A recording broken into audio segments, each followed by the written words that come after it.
Brew temperature. It can make a huge difference in espresso flavor. Of course, a bunch of variables influence taste, but where to start with temperature? Brew too cold and you might get sour notes. Too hot and you could end up with a bitter cup. And how do you get the right temperature on your machine?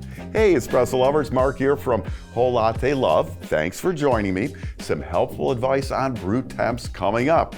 I've got a special guest who's going to join me later. We're going to taste two espressos, a light and dark roast extracted at different temperatures, and discover how it affects flavor. But before we get there, make sure you don't miss out on videos like this in the future. Hit subscribe and turn on that notification bell. That way, you'll always know when we drop some new content. And check out our community posts on YouTube. You know, I've had a lot of fun exchanging stories with our subscribers there. So, brew temperature. Maybe you've got a new machine and you're staring down a temperature setting and you have no idea what to use. Or maybe your machine has no temperature settings and you just take whatever it gives you. Or maybe you never give temperature much thought. In this video, you're gonna learn how to improve flavor using the basics of brew temperature, where to set it, why to change, and how to, even if your machine doesn't have precision temperature adjustment. So I'll spend some time on best practices for consistent temps on a variety of machine types, from dual boilers like the little model I've got right here, on down to lower cost espresso makers. And we're gonna have a look at basic temperature characteristics by machine type.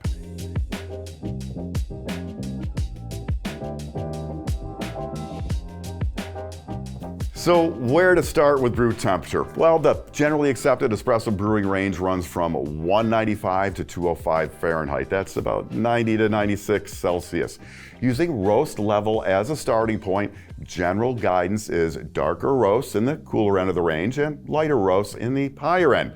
So if I have a new medium roast, I'm going to start at 200 or 93 Celsius. For a dark roast, I'd go a few degrees lower and a few degrees higher for a light roast. Very simple, right? But it's not the end of the story. So coming up, I'll detail both general best practices and best practices by boiler type so you can get the most accurate and consistent brew temperatures possible. On a lot of machines, if you aren't operating it properly, it's difficult to be consistent and you might not be brewing at the temperature you think you are. Now, it's going to be easy if you have a dual boiler PID machine that produces consistent temperatures. Set the temp you want, brew a shot, taste, change the temp, and give the machine a few minutes to equalize to the new temperature. Brew and taste again, and maybe again and again. And then with that, you can say, hey, I had that set to 202 and I like the flavor better than when I kept all the other variables the same and brewed it at 198. On machines with less precise temp control, it's a bit more of a feel or timing thing. It might be something like, I flushed for 3 seconds before pulling a shot. Now I want to taste it brewed cooler, so I flushed for 6 seconds and pulled a shot. Now I'm just using those times as an example, but you get the idea. If I wanted a hotter temp, I'd maybe try one with no flush at all. Again, these modifications for temperature work differently depending on the machine. So use best practices, get to know your machine, and when appraising flavor at different brew temps, keep all other variables consistent. So use the same grind size, dose weight, puck prep, brew ratio, and timing.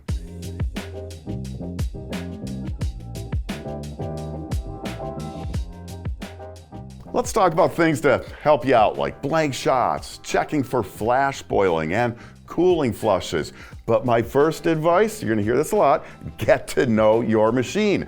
Some are ready to use minutes after turning on. Others have big boilers and heavy components and may need to warm up for 20 to 30 minutes. So check the user manual and other resources for info on your machine. Here's a graphic that shows the heat up times of some of our most popular machines. It's by no means comprehensive though, so if yours isn't here, do check that manual.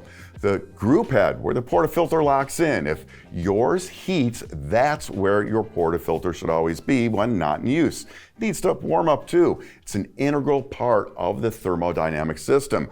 Leave it off and your portafilter won't be warm, which could mean a lower extraction temperature and a sour under extracted shot. To make sure the group and portafilter are up to temp and help them get there maybe a little faster, you can use blank shots. Turn on the pump with a portafilter attached and run hot water through the colder components. Now you can repeat blank shots to help things along a little faster. How much and how often? Well, it's going to vary by machine. It's more of a feel thing, something you'll learn a tactic for once you get to know the moods and moves of your machine.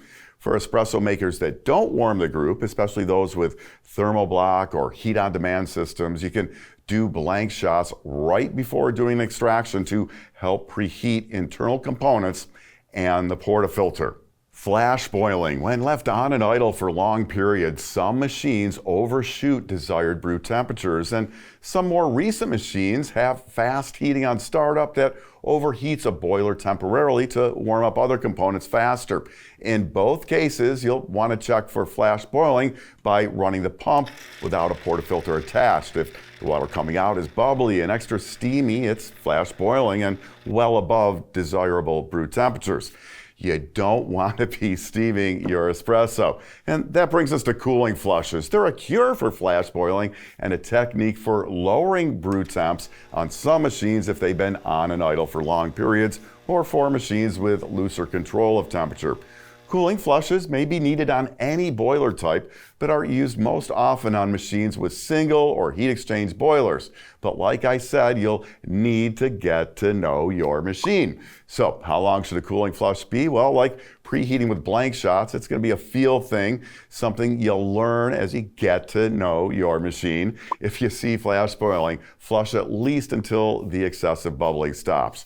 If using a cooling flush to lower a brew temperature, it's also going to be by feel. It's simple in principle. A longer flush lowers brew temp, but varies by machine. So use your experience and consider how long it's been on and idle. In most cases, those flushes are well under 10 seconds, and know that a few seconds of flushing can significantly reduce brew temps.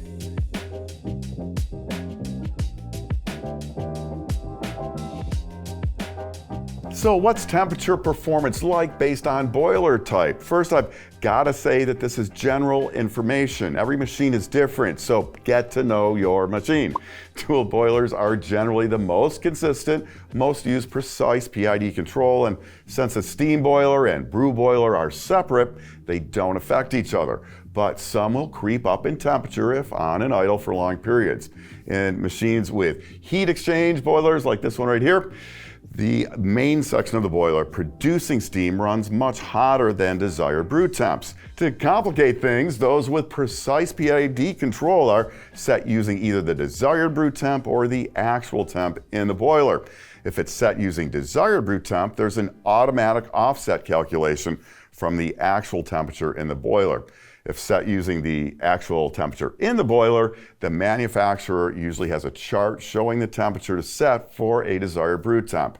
HX machines, even those with PID control, typically creep up in temperature when idle for extended periods. So check for flash boiling and do cooling flushes as needed. Single boiler machines use one boiler for both brew water and to make steam. So they have to heat up to make that steam and cool back down to brew espresso again. Some have precise PID control, while others use less precise thermostats with no ability to set a temperature. Those with PID can be precise with brew temps, but some of those are going to creep up in temperature, so check for flash boiling. Those without PID usually do not have settable brew temps. To adjust temperatures on those, you'll need to do some temperature surfing. Techniques for this vary by machine, so do a little research on yours, but in most cases it involves doing a timed flush to lower temps or a short flush and waiting for a brew ready indication to produce a consistent brew temperature. To get higher brew temps, you can wait longer after a brew ready indication or turn on steam for a short period, which puts a little extra heat in the boiler. Some espresso makers use thermoblocks or other fast heating systems to heat small amounts of water on demand. These products usually lack thermal mass with no heating the group head, and they have lightweight portafilters. Now, some of those are marketed as having PID for precision, but it's going to be very different and nowhere near as accurate as PID in a machine with a real boiler holding water that's up to temp and ready to go. You know, I've tested many thermal blocks, and some, well, they've been way too high or low for proper brewing at times. It's especially important to get to know your machine if it uses a rapid heating thermal block. Performing cooling flushes or running blank shots to heat the group and portafilter as much as possible will likely help you get better results.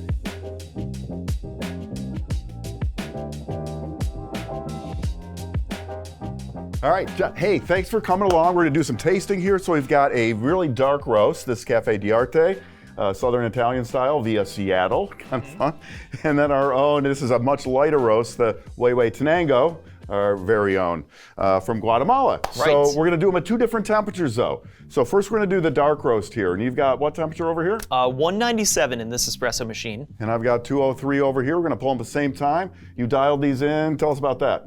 Yeah, I just made sure that they were coming out within 25 seconds, and I just kind of did it in a way where we just want to see what the temperature does to this coffee. Sure, okay. All right, let's pull them away, right? Cool, yeah, let's have 16 fun. grams, we're going to 32? You got it, 1-to-2 ratio. Okay. So we got the scales running, keep an eye on this, and we may see some difference in the timing here. Absolutely. They're coming fairly similarly. Yeah. Yeah, let's see what we get here. Can you read upside down, Mark? Yeah, I'm at 18, 20. I'm gonna cut it right around there. I saw 28. All right. And, I mean, I hit a little short. I'm at 30. Sure, yeah. I'm at a little over 33, so we're kind of like in the ballpark.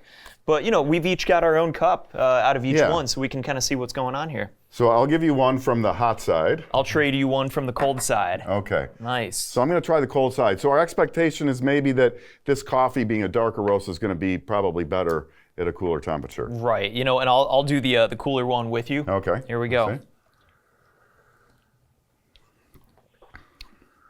Okay.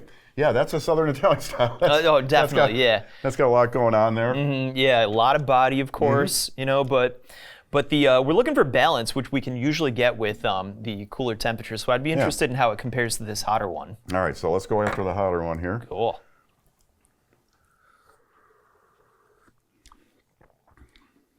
Whoa. Yeah, that's way over, right? Way more over. bitter. Yeah. I mean, this has naturally got a little bit of bitter stuff happening with this type of coffee, but of course, much better on the cooler side, I would say. Right? Right. Yeah, a lot more balance. You know, there's not too much acidity in this coffee to begin with, but you get a little more sweetness with the cooler temperature, no doubt. Oh yeah, for sure. I am getting the sweetness down in there. Yep. Yep. Yeah, a lot of that like super dark chocolate kind of molasses thing that you would expect with this kind of roast. Yeah. All right. Nice. All right. So let's get the Huehue Tenango going, and we'll see what the light roast does, how that reacts. Awesome. Sounds good. All right, John. Now we're going to go after this lighter roast, the Guatemala Huehue Tenango. Right. Yep. Right. Same dose and everything. Same dose, 16 grams, and we're doing the same thing, 32 grams out, that 1-to-2 ratio. But grind, let's talk about that. We ground on the E6C Chameleon here. How did it change for this coffee? Yeah, you know, I actually had to go much finer for this coffee. I was at about 1.5 for the Cafe d'Arte. For this Guatemala Huehue Tenango, I had to go to 1.15, and you can get really specific on there, and I did, and we got to 25 seconds for each shot. So. All right, let's pull them again. 197 over here, 203 over here. Perfect. Let's give her a go. Let's do it. And again, we're going out shooting for 32 out. We're doing 32 out, yeah. Yeah, and it looks like I'm just a wee bit. It's tough to tell from back here. I'm at like 19, 20. I'm at 30. A little over. I was at 33 there. I'm at 33.8. Great. And yours took a little bit longer. So that's a little bit longer. Yeah, so let's see what this is all about then in terms of flavor. Now we have some expectations of what might be better here, right? Yeah. So. But, you know, there's one way to find out, right? There's your hot one. All right, this is your not so hot one. Okay, where should we go first? What do you think? Let's do the cool one first. Cool one first? Okay. Yeah. You give that a little swish around. I'd like it. You know, I don't want to try and drink it super hot. We're going to get the flavors better if it cools just a little bit. Yeah, absolutely. Okay. Okay. Ooh, that's bright. Maybe a hair. Yeah, little bright, no doubt. And you know, of course, acidity is not not a thing that you want to get away from. It's the sourness that you want to get away from. And that's really, I did get, this was sour. I mean, I'm getting, the lemon is coming through in this one.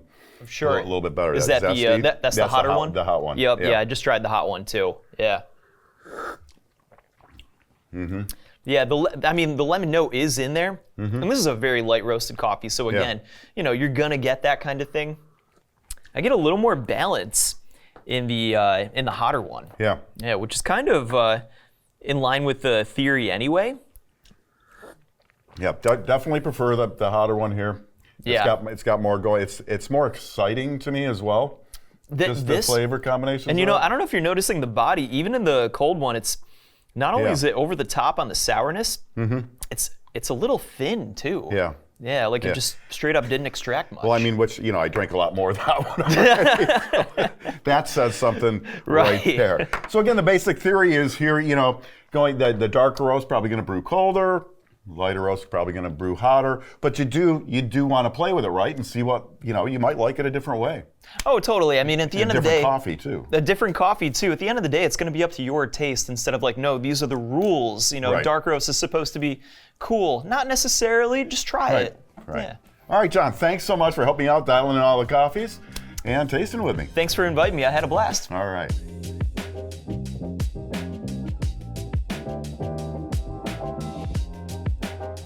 As we experience in the tasting, when everything else is equal, brew temperature can really change the quality of an espresso. Again, the basic starting point is usually cooler for darker roasts and hotter for lighter roasts. But every coffee is different, and of course, part of the fun of exploring espresso is learning how changing variables affects your in-cup results. Depending on the machine type you're using, actually getting the brew temp you want requires getting to know your machine and using best practices associated with it. On the dual boiler Synchronica here, it's fairly easy, but that's not always the case. Now, if you have any questions about anything coffee or espresso related, go ahead and drop those in the comments and I'll be sure to get you a detailed answer. And if you enjoyed the video, go ahead and subscribe to the channel and turn on those notifications. We're putting out a lot of great content you won't want to miss out on. Once again, I'm Mark. Thanks so much for watching, and I hope to see you back here soon for more of the best on everything coffee, brought to you by Whole Latte Love.